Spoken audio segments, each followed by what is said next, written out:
כאן אנחנו בסרטון חדש, והיום הלכנו לתעשות את כל הדברים האלה, חוץ מאלה, אבל גם ניתן אותם, ואנחנו אוהבים את כל הדברים המוזרים שהבאנו.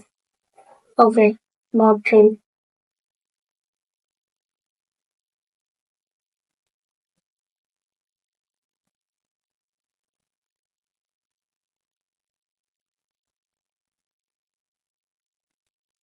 אוקיי, סמשמלו.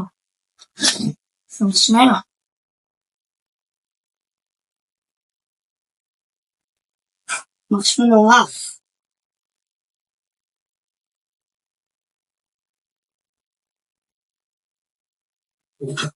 גם בטעם אחר, לא משמלו רגיל.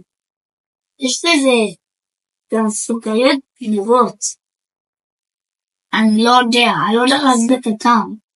אפשר להגיד את הטעם. יש לי טעם קצפת כזאת. קצפת אבל לא הילה, קצפת כזאת. אוקיי חברים, זה 7/10, אהבתי את זה. וטסה זה כמעט בין החנויות הכי טובות בעולם. יש שם הכל. אפילו את האקסלים החדשים. שם ניתן אותו דבר, רק בטעם פירות. ניתן את זה בטעם פירות.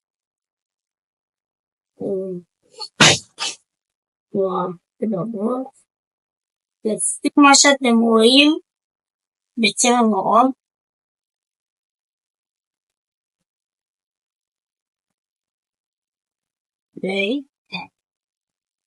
אני לא כל כך אהבתי את זה, 5. חברים, ישננו את זה, אבל נמאסתי מהכל, ושל דוקטור פפר, וזה בטעם קולה.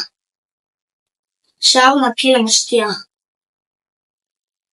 לפי דעתי אני חושב שזה משהו חדש, הרקע פה של איירון מן, וכפי שרואים של מארוול, הוא ניתן.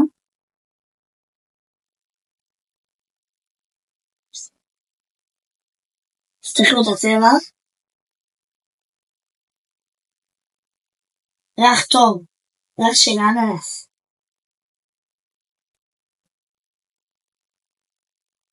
וואלה אהבתי, 7/10.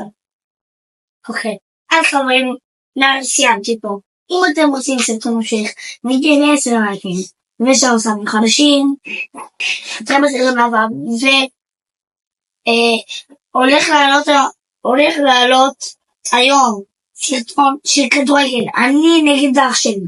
מי שמפסיד יקבל צלחת מים קרים, קפואים עם קרח על הראש, ומחר אני אעשה עוד סרטון של ברול סטארס, וזה יהיה על הגרלה. יאללה ביי.